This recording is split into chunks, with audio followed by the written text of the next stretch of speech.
बोले वीर बजरंग बली की जय, पवन सुत हनुमान की जय, उमापति महादेव की जय। पटना के जंक्शन पर मंदिर हनुमान के, पटना के जंक्शन पर मंदिर हनुमान के, मंदिर बनावल कुणाल के, ए ध्वजा उड़े हनुमान के, मंदिर बनावल कुणाल के, ध्वजा उड़े हनुमान के।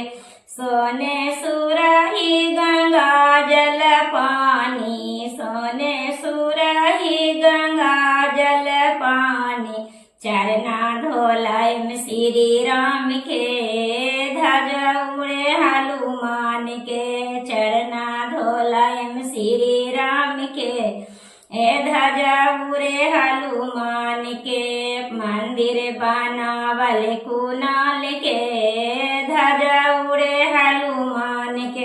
सोने सिंहासन रत्ना जराए, बेली चमेली के गजला गुथाए, आसन लगायम श्री राम के, ध्वजा उड़े हनुमान के, गजला पहनायम श्री राम के, ध्वजा उड़े हनुमान के, मंदिर बनावल कुणाल के, ध्वजा उड़े हनुमान के।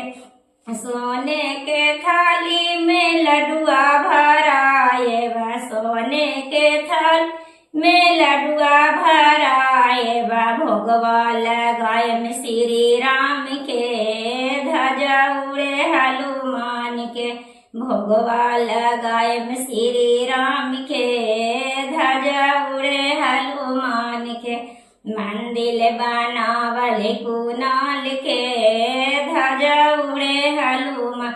कंचन थाली कपूर के बाती, कंचन थाली में घिउआ के बाती, आरती उतारम श्री राम के, ध्वजा उड़े हनुमान के, आरती उतारम श्री राम के, ध्वजा उड़े हनुमान।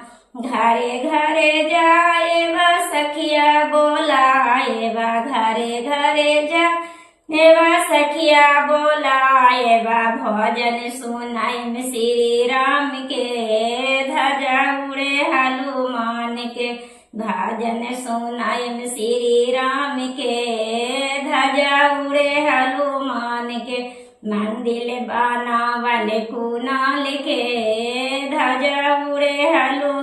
पटना के जंक्शन पर मंदिर हनुमान के, पटना के जंक्शन पर मंदिर हनुमान के, मंदिर बनावल कुणाल के, ध्वजा उड़े हनुमान के, मंदिर बनावल कुणाल के, ध्वजा उड़े हनुमान के। बोले वीर बजरंग बली की जय, पवन सुत हनुमान की जय।